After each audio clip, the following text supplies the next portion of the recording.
Le suicide est-il un acte personnel? Est-il dû au devoir ou au désespoir? Peut-on distinguer qui saute la vie de qui se donne la mort?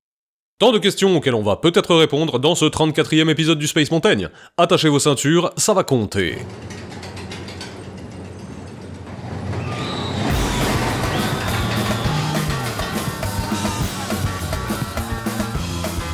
Attends, c'est une prise de tête d'un autre monde. D'un autre monde.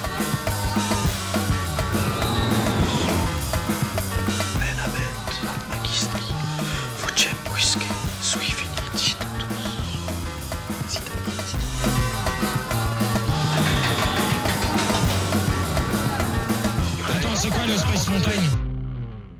Bonjour ou bonsoir, en tout cas bienvenue dans le Space Mountain, pour cet épisode qui sera consacré au suicide d'Émile Durkheim. Pas le geste, hein, le bouquin. Et oui, je me suis dit qu'on allait commencer avec une blague désopilante, parce qu'après avoir parlé de sujets aussi plombants que la pédocriminalité, les chasses à l'homme ou l'humour des philosophes, on avait besoin de se détendre un peu. Gardons la pêche, et tout de suite, premier extrait, définition du suicide. On appelle suicide tout cas de mort qui résulte, directement ou indirectement, d'un acte positif ou négatif accompli par la victime elle-même et qu'elle savait devoir produire ce résultat. Une définition claire et sobre, mais qui possède un avantage non négligeable par l'ajout de ce petit « qu'elle savait produire ce résultat ». C'est très important cette formule, car ici il circonscrit son sujet à ce qu'il va nommer lui-même dans l'ouvrage des morts volontaires. Des gens qui, donc, savent qu'ils vont se donner la mort. On parle pas des gens en pleine bouffée délirante. En revanche, il précise directement ou indirectement. Donc, on y inclut ceux qui vont provoquer leur mort sans se la donner directement. Pour résumer, le suicide est une mort volontaire. Il n'y a pas de suicide pour les fous. Ils ne savent pas ce qu'ils font. Mais il y a un suicide du martyr religieux, un suicide du guerrier viking ou un suicide by cop, car le but recherché est atteint. Mais puisqu'on en est à parler de fous, on peut directement s'engager sur les arguments que Dudu va développer dans sa première partie, et qu'il nomme les facteurs extrasociaux. En gros, est-ce qu'il existe des facteurs qui prédisposent, qui influencent, ou qui provoquent le suicide? Alors voyons-les tour à tour. Est-ce à cause de la folie? L'explication du suicide pourrait être que les gens sont fous et donc se tuent. Problème, les pays où il y a le plus de fous sont ceux où il y a le moins de suicides. Est-ce à cause de l'alcoolisme? Peut-être parce que les gens sont dépendants et tristes, alors ils se donnent la mort. Problème, les pays où il y a le plus d'alcooliques ne sont pas ceux où il y a le plus de suicides. Est-ce à cause du climat? Bon, on dit tout et n'importe quoi sur le climat, mais c'est vrai que vivre dans le noir 6 mois par an, ça peut rendre morose. Eh ben non plus, s'il fait moche, ça ne change rien. Il n'y a aucune incidence entre le climat, la température et le suicide. En revanche, après ce petit détour par le climat, Durkheim se rend compte que les saisons ainsi que les jours de la semaine ont une influence. Non sur la décision de suicide, bien sûr, mais sur les probabilités statistiques que l'on s'y suicide. En effet, on se suicide davantage de jour que de nuit. Donc, on se suicide davantage en été. Car vu qu'on se suicide plus le jour, on se suicide plus lorsque les jours sont plus longs. Mais venons-en plutôt à nos statistiques de suicide, et plutôt que de continuer à poser des questions chiantes, allons directement aux résultats. Les hommes se suicident davantage que les femmes. Les vieux se suicident davantage que les jeunes. Les urbains se suicident davantage que les ruraux. Ça, c'est dit. Après, il y a 2 points un petit peu plus litigieux, la religion et le statut marital. Alors, premier litige, y a-t-il des religions où l'on se suicide plus? Car si d'une manière générale c'est un acte qui n'est pas encouragé, y a peut-être des cultes dans lesquels on le fait plus que d'autres. Et là, il trouve une information. Les protestants se suicident plus que les catholiques, qui se suicident plus que les juifs. La religion aurait donc une influence sur le suicide. Je vous arrête tout de suite, c'est un point qui est démonté. Des continuateurs y reviendront, tels Maurice Alpvars, pour infirmer cette corrélation. On s'apercevra que les protestants se suicident plus en terre protestante, alors qu'en terre catholique, leur minorité les rend solidaires, et donc moins enclins au suicide. Pareil pour les catholiques en terre protestante. À chaque fois que vous n'êtes pas la majorité religieuse, la solidarité semble fournir une quelconque protection. Et, bien sûr, même vous vous en doutez, le bouquin ayant quand même 1 siècle et demi, les choses ont beaucoup changé, notamment avec le développement de l'islam, du bouddhisme ou de la non-croyance. Les chiffres ne sont donc plus à prendre tels quels aujourd'hui. Deuxième litige, y a-t-il une influence du statut marital? Car à l'époque de Durkheim, les célibataires, les divorcés et les veufs se suicident tous davantage que les époux. Alors c'est un sujet compliqué, y a pas le temps donc on va faire vite. Les choses ont changé, une fois de plus. Notamment pour les célibataires et les divorcés. Et pour ces derniers, c'est pas très étonnant. Là où le divorce était exceptionnel, il pouvait avoir des effets exceptionnels. Lorsque vous vous retrouvez dans une société où un mariage sur 2 se solde par un divorce, bah vous vous doutez que cela change la donne, hein. Mais, arrivé à ce point, cher auditeur, oui, je vous appelle cher auditeur afin de relancer votre attention parce qu'on est loin d'en avoir fini, à cette heure, vous sautillez certainement sur votre siège en vous disant « Mais alors, si toutes ces choses ont des effets marginaux, comment Dudu interprète-t-il les raisons du suicide ?» Et c'est là que nous entrons dans la deuxième partie du suicide. Pas le geste, hein, le bouquin. Les raisons que va décanter Durkheim ne sont pas celles que nous venons d'aborder, qui ressortent de chaque individu, son âge, son sexe, etc., mais sont des raisons sociales. En l'occurrence, la socialité à l'intérieur de la société. Et cette socialité s'articule autour de 2 principes, l'intégration et la réglementation. Les mots sont simples, mais on va quand même les expliciter un peu. Pour Durkheim, on peut analyser pertinemment une société et les membres qui la composent en analysant l'intégration et la réglementation que celle-ci exerce sur cela. Quand la société est fortement intégrée, elle tient les individus sous sa dépendance. Ils sont solidaires d'un groupe qu'ils aiment pour ne pas manquer à des intérêts devant lesquels ils sont habitués à incliner les leurs. Ils mettent à vivre plus d'obstination. Il y a de tous à chacun et de chacun à tous un continuel échange d'idées et de sentiments et comme une mutuelle assistance morale qui fait que l'individu, au lieu d'être réduit à ses seules forces, participe à l'énergie collective et vient y réconforter la sienne quand elle est à bout. L'intégration est, comme son nom l'indique, le principe d'intégrer le membre, de lui conférer une identité, de le faire se reconnaître, de lui faire sentir son utilité. En somme, l'intégration, c'est créer de l'unité. Il y a une véritable réglementation qui, pour n'avoir pas toujours une forme juridique, ne laisse pas de fixer avec une précision relative le maximum d'aisance que chaque classe de la société peut légitimement chercher à atteindre. Du reste, l'échelle ainsi dressée n'a rien d'immuable. Elle change selon que le revenu collectif croît ou décroît et selon les changements qui se font dans les idées morales de la société. Parce que cette réglementation est destinée à contenir les passions individuelles, il faut qu'elle émane d'un pouvoir qui domine les individus. Mais il faut également que ce pouvoir soit obéi par respect et non par crainte. La réglementation est, comme son nom l'indique, le principe de réguler le membre, de lui donner une place, de lui créer un cadre, de borner ses aspirations. En somme, la réglementation, c'est créer de la norme. Pour le dire dans un langage un peu plus philosophique, l'intégration serait l'être, là où la réglementation serait le faire. Et donc, pour Durkheim, cette analyse de l'intégration et de la réglementation peut permettre de distinguer 4 types de suicides. Bah alors, première question, pourquoi 4 ?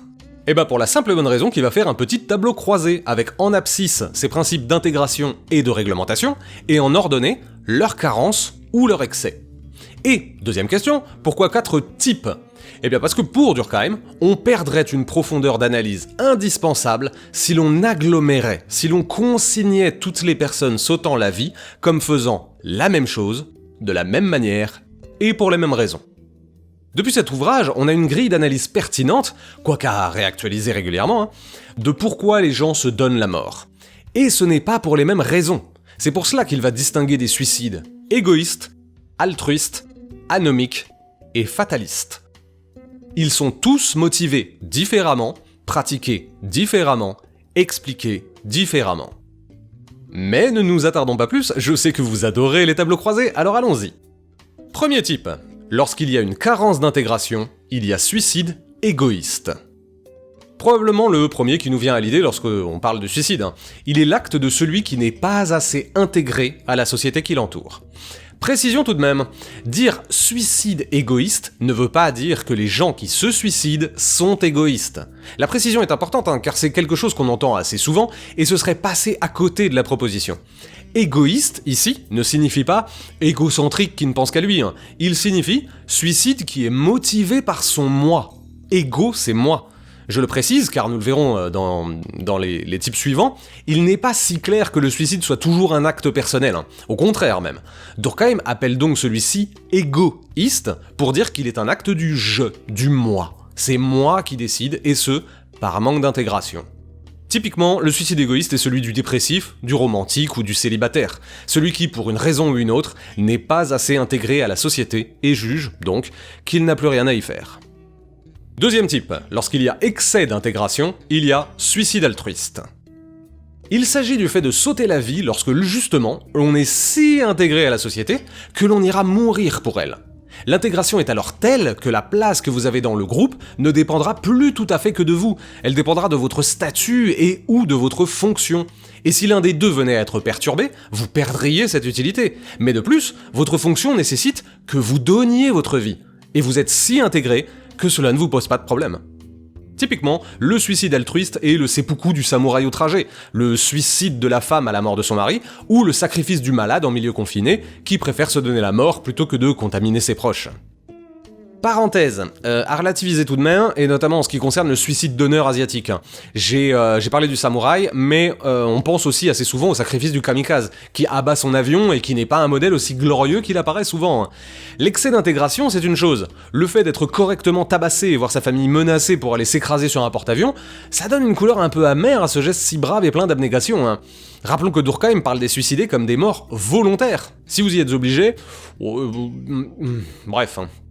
Troisième type, lorsqu'il y a carence de réglementation, il y a suicide anomique. C'est donc celui qui survient lorsque les membres sont confrontés à un bouleversement de leur société, et donc à une crise de la réglementation. Lorsque les moyens de vivre ne sont plus assurés, il en résulte une perte des repères et des cadres. La réglementation s'effondre, les gens avec. Là où l'intégration définissait le lien dans la société, la réglementation définit ce que l'on y fait. Et, en l'occurrence, l'anomie, ce mot inventé par Durkheim, désigne la perte de contrôle. Le suicide anomique se développe notamment en temps de crise, lorsque plus personne ne semble être capable de donner de l'ordre et de la stabilité à la société. Typiquement, le suicide anomique est celui de la personne âgée qui voit ses mœurs dépassées par la nouvelle génération, ou celui de l'agriculteur qui voit son activité se désintégrer d'année en année. Quatrième type, lorsqu'il y a excès de réglementation, il y a suicide fataliste. Bon, je m'étalerai pas sur celui-là parce que pour ce dernier type, Durkheim ne nous gratifie que d'une note de bas de page en 311. Il y consacre pas de chapitre, tout juste un paragraphe. Tout ce que nous savons, c'est qu'il dit que le suicide fataliste s'oppose au suicide anomique, car il est celui d'un trop plein de réglementation. Lorsque la norme est trop lourde et s'exerce sans pitié, les personnes se sentent étouffées, incapables de s'extraire du carcan régulateur. Alors la seule liberté qu'il leur reste, c'est de décider de continuer à vivre ou non. Typiquement, le suicide fataliste est celui de la petite fille dont on a arrangé le mariage dès ses 8 ans, ou celui de l'esclave qui n'a aucune marge de manœuvre quant à ses désirs. Passé cette typologie du suicide, il faut en venir au sujet majeur. Pourquoi ce bouquin de Durkheim est-il si important, et pourquoi tout le monde continue à le citer alors que, nous l'avons vu au début, beaucoup de ces données sont dépassées? Eh bien parce que le plus important dans le suicide, pas le geste, le bouquin, ce n'est pas son objet, c'est sa méthode. Revenons en arrière. Au début de son bouquin, Dudu demandait « Le suicide est-il un déséquilibre mental ?» Et on en arrivait à une réponse simple « Les gens qui se suicident ne sont pas tous fous. Pire, les suicides sont stables statistiquement. » Et c'est là que cela devenait vraiment intéressant. Si le taux de suicide par an est stable, il ne peut pas être l'œuvre de déséquilibrés. Sinon cela veut dire que les déséquilibrés sont en fait très équilibrés, car ils se suicident chaque année dans les mêmes proportions. Ce qui l'amènera à écrire cette phrase magnifique: quand on a donné d'un phénomène social une explication psychologique, on peut être rassuré que l'explication est fausse. J'aime cette phrase. Je me la suis fait tatouer sur la fesse. Ce qu'il dénonce là, c'est ce qu'on appelle communément une psychologisation, voire une pathologisation. On prend un phénomène explicable par plein de choses, et on le limite à un simple problème mental, comme si cela suffisait à tout expliquer. Et pire, dans bien des contextes, on le dégage totalement de sa portée sociale, en faisant, une fois de plus, une curiosité singulière. On lui refuse sa juste place sociale, comme si l'on avait peur qu'il soit inscrit dans l'histoire de nos sociétés. C'est ce que les auteurs Baudelot et Establet, dans un petit bouquin intitulé sobrement Durkheim et le suicide, exemplifient très bien. Ils prennent un journal, en l'occurrence le Provençal de novembre 83, et montre qu'il rapporte 155 homicides pour 11 suicides. Dans une société où l'on compte par jour 1 ou 2 homicides contre 25 à 30 suicides, le ratio est ahurissant. Alors pourquoi cette réticence à parler d'un fait social aussi important? Pire, pourquoi n'en parler que, justement, lorsqu'il est plus qu'un suicide? Soit car il est celui d'une personnalité, et pas du tout venant, ce qui est certainement beaucoup plus excitant, j'imagine, soit que c'est celui du tout venant, mais que celui-ci a trouvé un moyen incongru de figurer posthumément dans les colonnes du Provençal, ou pire, du Pays d'Auge. Il faut que la victime soit célèbre, ou que le suicide soit spectaculaire. Ou débile. Ou spectaculairement débile. Cette manière de tout ramener à des individus en oubliant le fait qu'il s'agit d'un fait ancré et partagé ne lasse pas d'interroger. Car enfin, nous sommes en présence d'un sujet très complexe, et nous avons vu depuis de longues minutes que cette complexité ne pouvait être résumée à une simple volonté personnelle. Car si le fait social qu'est le suicide n'effacera jamais l'individu qui le pratique, l'individu ne doit pas effacer le fait social. À partir du moment où vous pouvez, comme en sciences physiques, vous emparer d'un objet et en dégager des tendances et des récurrences, vous ne pouvez plus dire que vous n'êtes que sur de l'autonomie. Surtout lorsque cette récurrence est telle qu'elle permet de prévoir à quelques personnes près le nombre de morts volontaires qu'il va y avoir l'année suivante. L'apport essentiel de Durkheim est là, le quantitatif. Là où des philosophes avaient déjà parlé du suicide, du désespoir ou de la perte de soi, ils ne s'embarrassaient pas vraiment de savoir si les faits leur donnaient raison. Ils raisonnaient dans des absolus et cherchaient dans leur inspiration la réponse à cette macabre question. Mais ce que fait Durkheim, et qui est terriblement novateur à son époque, c'est qu'il va aller chercher des chiffres, agréger des données, quantifier, comparer. Il va créer une méthode en fait. Une méthode empirique pour une problématique scientifique. Comme on l'a vu en introduction, le suicide était et est toujours un sujet vu comme éminemment personnel, intime. Or, lorsque vous vous rendez compte dans un tableau que le taux de personnes sautant la vie est aussi régulier, il est difficile de ne plus le voir comme un fait social. Je vais reprendre pour finir un autre exemple de Baudelot et Establet. Il propose à un moment donné un exercice facile à reproduire avec seulement 2 questions. Alors première question, sachant qu'on connaît les statistiques du suicide en France durant les 3 dernières années, tentez de déterminer le nombre de suicides pour l'année à venir à 100 près. Deuxième question, sachant qu'on connaît plein de personnalités, choisissez une célébrité qui se suicidera dans l'année qui vient. Si, dans un an, la prévision sur le nombre est supérieure à la prévision sur le nom, Durkheim aura gagné. Et c'est cela, la méthode sociologique. Vous avez réussi à développer une méthode quantitative bien plus efficace qu'une méthode qualitative. Car les chances que la célébrité que vous avez choisie mette fin à sa vie sont infimes, alors que celles de prévoir le taux pour tout l'espace français sont solides. Car le quantitatif, même s'il est complexe, est parfaitement prévisible. Durkheim va formaliser cette méthode empirique que l'on nomme aujourd'hui hypothético-déductive et qui consiste à analyser son objet par des chiffres ou des questionnaires, à analyser des terrains, en somme, à ne plus se contenter de la prénotion ou du lieu commun, mais à se confronter à des faits. Conclusion. Durkheim commence par poser des lieux communs et des hypothèses afin de les confronter aux chiffres du suicide. Il se rend compte que cela marche peu dans la plupart des cas, ou seulement marginalement. Il constate en revanche que le taux de suicide est si régulier qu'il ne peut être une somme d'événements isolés. Il ira chercher dans la structuration de la société les différents types de suicides que l'on peut y constater, et les confrontera aux principes d'intégration et de réglementation qui y règnent, afin de dégager une typologie, des suicides égoïstes, altruistes, anomiques, fatalistes. Mais l'apport fondamental de cet ouvrage dans l'analyse du social est qu'il montre avec évidence qu'un sujet qui peut paraître aussi intime, aussi singulier, aussi idiosyncratique que le suicide, est en fait emporté dans la société. Il se déroule par et au-delà de soi, et comme tout fait social, n'est jamais uniquement l'expression isolée d'un individu isolé. Merci à toutes et à tous pour votre oreille attentive, ou vos oreilles attentives si vous en avez 2. C'était le 34e épisode du Space Mountain, consacré au suicide d'Émile Durkheim. En attendant le prochain, n'hésitez pas à réécouter les précédents épisodes, ils traitent de théories, d'objets et d'histoires un peu plus amusants que le suicide. Pas le bouquin, le geste. Je vous retrouve très vite.